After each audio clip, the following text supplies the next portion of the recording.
The main feature of your back book cover should be your story.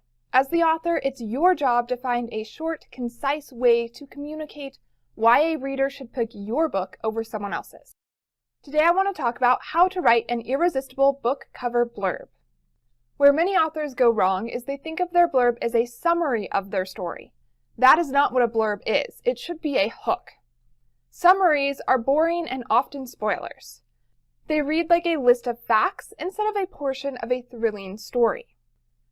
Regardless of whether your book is fiction or nonfiction, by the time a reader finishes reading your blurb, they should feel curious. They might also feel suspense, worry, or something for your characters. But at the end of the blurb, they should feel curious enough that they want to start reading right there in the bookstore. Or they're going to click on the Read More icon and take a look at that first chapter. That's what your book blurb should do. So instead of thinking of your blurb as a summary, think of it as an introduction to the main elements of your story. This is Ignited Ink Writing, a channel dedicated to helping writers like you transform your writing so it lingers with readers. Because writing that lingers gets remembered and recommended to others. I'm Caitlin Burvey, editor and writer. First, let's cover what makes a compelling book blurb. When crafting your book blurb, focus on the characters, stakes, and setting. Those are going to be the things that your reader feels connected to, and it's going to be what convinces them to read more. When you do this, you want to give your readers a taste of your book, not the whole dish. So don't try and fit every character and plotline into your back cover blurb. Instead, choose 1 to 3 main characters to focus on, then show their motivations or what they want, and the stakes of the story. In addition, characterize your characters a little bit. Don't just name them. This is where adverbs can be really useful. I know often in writing we're told don't use adverbs, but they do have their place. Patricia Briggs does this well for her novel Bloodbound. Here's that back cover blurb. Mechanic Mercy Thompson has friends in low places and in dark ones, and now she owes one of them a favor. Since she can shapeshift at will, she agrees to act as some extra muscle when her vampire friend Steven goes to deliver a message to another of his kind. But this new vampire is hardly ordinary, and neither is the demon inside of him.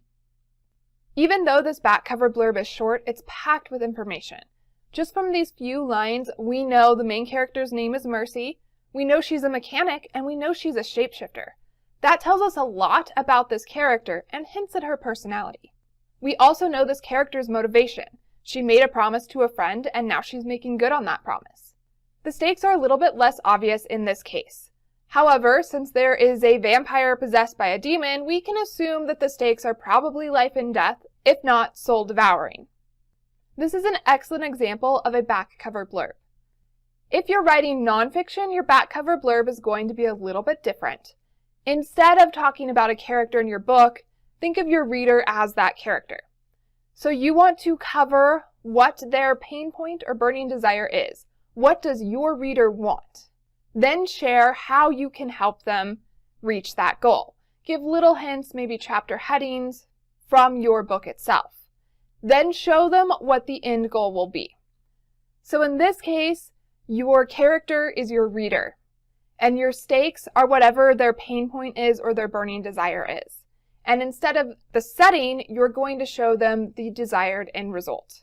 That's how you're going to hook a reader who's reading nonfiction if it's not a story-based nonfiction. Even though Briggs hit most of the points needed in this back book blurb, what she didn't cover was the setting. This is book 2 in a series, so she might not need to cover the setting in this case. However, in many stories and genres, the setting is vital to the success of the story. If you are writing historical fiction, you want your readers to know that. On the back of J.V.L. Bell's The Lucky Hat Mine, she makes it clear when this story takes place. At the very top, above the bold The Lucky Hat Mine, you can see that J.V.L. Bell said, Territory of Colorado, 1863. That lets the reader know where this story is taking place and in what year. Sharing your setting can be as simple as just a few words like Bell used, or it can be a whole sentence. It depends on the needs of your story. Another feature of Briggs' back cover blurb that works really well is the use of buzzwords. Her genre is urban fantasy, so those readers are looking for words like shapeshifter, vampire, and demon.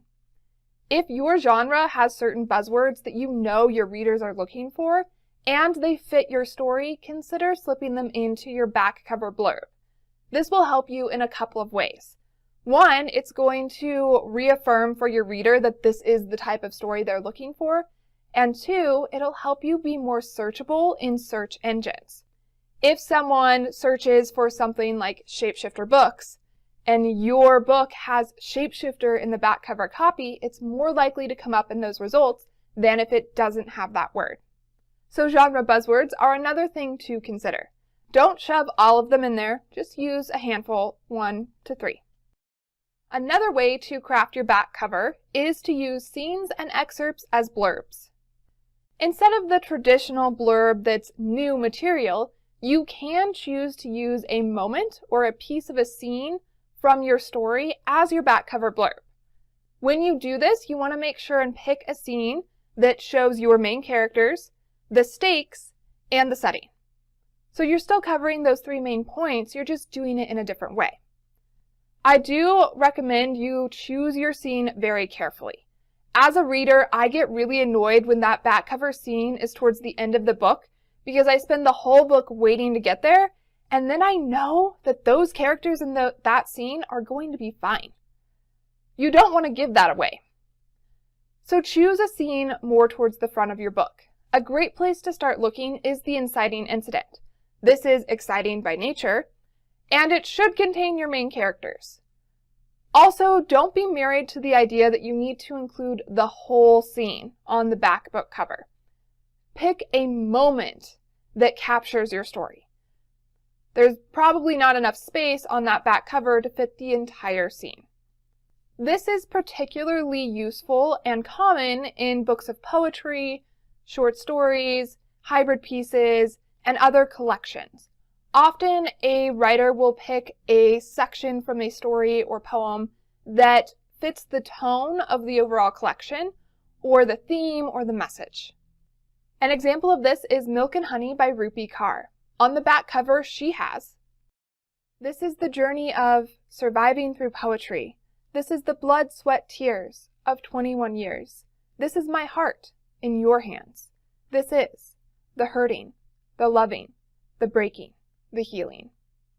Kaur manages to convey the essence of her collection in this poem.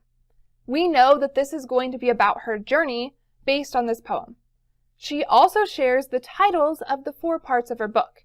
The last 4 lines, the hurting, the loving, the breaking, and the healing, are the titles of the 4 parts of this collection. Another thing you can learn by looking at Kaur's back cover copy is how to be concise. Poets are experts at packing intense emotion into as few words as possible. So a good exercise might be to write your back cover blurb in the form of a poem so that you get it out, you can capture that emotion and use as few words as possible. Then convert it into a prose form, or maybe you do want to just leave it as a poem. You also don't have to choose between these 2 blurb options. You can use a scene or an excerpt from your story in addition to a more traditional style of blurb. Sometimes the combination of these 2 is really effective. Gabriel F.W. Koch uses a combination in his back cover copy of Emma and the Dragon-Toothed Sword. I will say that this is long. I would have cut about half of that scene off. However, it's a great example of the combination of these 2. He writes, "Emma must disarm an evil pirate's spells by using her own dragon-toothed sword, before diving into the scene that changes Emma forever." So when you're writing your back cover blurb, think about the character that you really want to convey, the stakes of your story, and the setting. I want to leave you with advice on writing blurbs from a professional editor. While writing your blurb, remember it's not for you. It's for your reader. So instead of thinking about it as a summary of your story or even a representation of it, think of it as a hook. Think of it as a handful of lines that are going to convince a reader that your book is the one they want to read. Remember why your readers read. If you're writing nonfiction, your readers might be reading to learn. So share with them what they're going to learn in your book.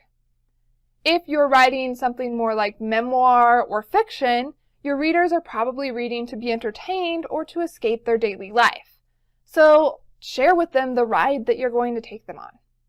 What is your current back cover blurb? Share it in the comments below, or share one from your favorite book. And for more videos on how to design your cover and other aspects of writing your book, subscribe to Ignited Ink Writing, a channel dedicated to helping writers like you transform your writing so it lingers with readers, because writing that lingers gets remembered and recommended to others. I'm Caitlin Burvey, editor and writer. To find out more about me, go to www.ignitedinkwriting.com. There you will also find a timeline of a book, which will let you know when you should be thinking about and working on your blurb, and when you should just be focused on your story. And now it's your turn to focus on hooking your reader by sharing your characters, stakes, and setting in your back cover blurb to ignite your ink.